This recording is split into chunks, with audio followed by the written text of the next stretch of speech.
Nakatutok ngayon ang Philippine National Police sa isang lugar sa loob ng Kingdom of Jesus Christ compound kung saan nakadetect umano sila ng heartbeat 20 hanggang 30 o 20 hanggang 30 meters ang lalim mula ho sa lupa o ibabaw ng lupa gamit ang ground-breaking penetrating radar.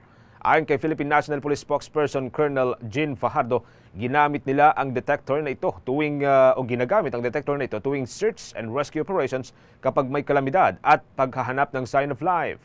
Ramdam din umano ng Philippine National Police na pinipigilan sila ng mga taga-sunod nitong si Quiboloy na makalapit sa naturang area na tinututukan nila. Pinaniniwalaan ng Philippine National Police na sa underground nagtatago ang puganteng si Pastor Quiboloy at ang mga kapwa nito akusado.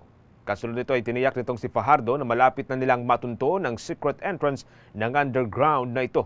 Pakinggan po natin ang bahagi po ng pahayag ni Police Colonel Jean Fajardo. Nandun ngayon yung concentration ng ating search dahil nga na-detect nga po nung ground penetrating radar natin na mayroong sign of life sa ilalim po ng isang particular ground. But as to this specific location, I hope you understand na hindi ko po pwedeng sabihin yun. At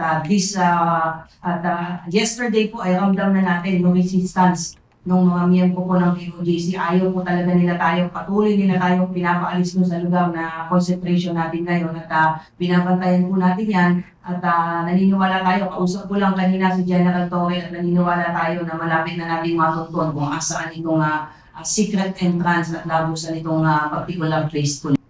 Itong nakalipas na araw ay meron nang naaresto ang Philippine National Police na 2 individual na miyembro ng Kingdom of Jesus Christ matapos umanong magpumilit na pumasok sa loob ng compound. Sa kabila po yan ng request na hindi pumasok o hindi pwedeng pumasok habang nagpapatuloy pa rin ang search and rescue operation ng kapulisan doon sa naturang compound.